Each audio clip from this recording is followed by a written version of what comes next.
Hi friends, welcome back to tech railway.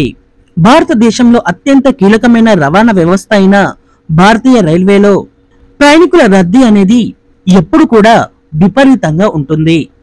రైళ్లలో రిజర్వేషన్ల యొక్క సంఖ్య అనేది ఎక్కువగా ఉండడం, జనరల్ కోచ్ల యొక్క సంఖ్య అనేది తక్కువగా ఉండడంతో ప్రయాణికులు తీవ్రంగా ఇబ్బందులు అనేవి ఎదుర్కొంటున్నారు. ఈ జనరల్ కోచ్లలో మధ్యతరగతి కుటుంబాలు ఎక్కువగా ప్రయాణిస్తూ ఉంటాయి. వీరు ఈ జనరల్ కోచ్ లో విపరీతంగా రద్దీ అనేది ఉండడంతో కొద్దిమంది రిజర్వేషన్ కోచ్లలో ఎక్కడం, ఈ జనరల్ కోచ్ లోనే ఇరుక్కొని ప్రయాణించడం, వాష్రూమ్స్ లలో కూడా కూర్చొని ప్రయాణించడం ప్రస్తుతం రైల్వేలో ఇలాంటి సీన్స్ అనేవి చాలా కనిపిస్తున్నాయి.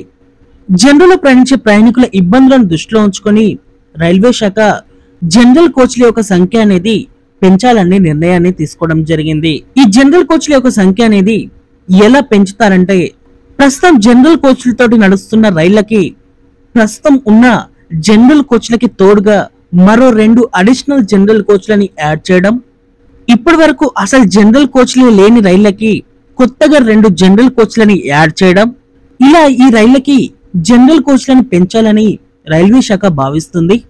దీనికి అనుగుణంగా కార్యాచరణ అనేది రూపొందించబోతున్నారు. ప్రస్తుతం మన దేశంలో 2023-2024 ఆర్థిక సంవత్సరంలో మొత్తం 8692 కోచెస్ ని భారతీయ రైల్వే ప్రజలకి అందుబాటులోకి తీసుకువచ్చింది. వీటిలోని అమృత్ భారత్ ఎక్స్ప్రెస్ రైలు యొక్క కోచ్లు, అలాగే వందే భారత్ ఎక్స్ప్రెస్ రైలు యొక్క కోచ్లు కూడా ఉంటాయి. ఇప్పుడు పెట్టుకున్న టార్గెట్ ఏంటంటే 2024-25 ఆర్థిక సంవత్సరంలో మొత్తం 2500 కోచెస్ ని అందుబాటులోకి తీసుకురావాలని రైల్వే శాఖ ప్లాన్ చేస్తుంది. ఈ 2500 కోచ్లలో ఎక్కువగా జనరల్ కోచ్లకి పెద్దపీఠం అనేది వేయనున్నారు. అలాగే ఇప్పుడు తయారు చేస్తున్న జనరల్ కోచ్లలో 150 నుండి 200 మంది ఈజీగా ప్రయాణించడానికి ఈ జనరల్ కోచ్లని డిజైనింగ్ అనేది చేయనున్నారు. ప్రస్తుతం తిరుగుతున్న మెయిల్ ఎక్స్ప్రెస్లు అలాగే సూపర్ ఫాస్ట్ రైళ్లకి ఈ జనరల్ కోచ్ల యొక్క సంఖ్య అనేది పెంచడం జరుగుతుంది. అలాగే ఇప్పటి వరకు జనరల్ కోచ్లు అనేవి లేని రైళ్లకి, ఎగ్జాంపుల్ కి ఈ దురంతో, ఈ రాజధాని ఎక్స్ప్రెస్లు, వీటికి జనరల్ కోచ్లు అనేవి ఉండవు. ఇలాంటి రైళ్లకి 2 కోచెస్ అనేవి యాడ్ చేయబోతున్నారు. జనరల్ కోచ్లలో ప్రయాణించే ప్రయాణికులకి ఇదొక గుడ్ న్యూస్ గా చెప్పుకోవచ్చు. అలాగే 2034 సంవత్సరం వరకు భారతదేశంలో రైల్వేలో వెయిటింగ్ లిస్టులు అనేవి ఉండకుండా రైల్వే శాఖ ప్లాన్ అనేది చేస్తున్నారు. 2035 సంవత్సరం వరకు భారతదేశంలో మరో 3000 రైళ్లని భారతీయ పట్టాల మీద నడపాలని రైల్వే శాఖ భావిస్తుంది.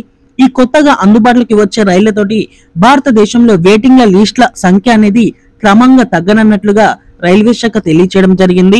దీనికి అనుగుణంగానే కోచ్ల యొక్క మ్యానుఫ్యాక్చరింగ్ కూడా జరుగుతున్నాయి. ఇవన్నీ చూసుకుంటే భారతీయ రైల్వేలో తొందరలోనే కీలక మార్పులు అనేవి రానున్నట్లుగా తెలుస్తుంది. ఇది ఒక గుడ్ న్యూస్ గా చెప్పుకోవచ్చు.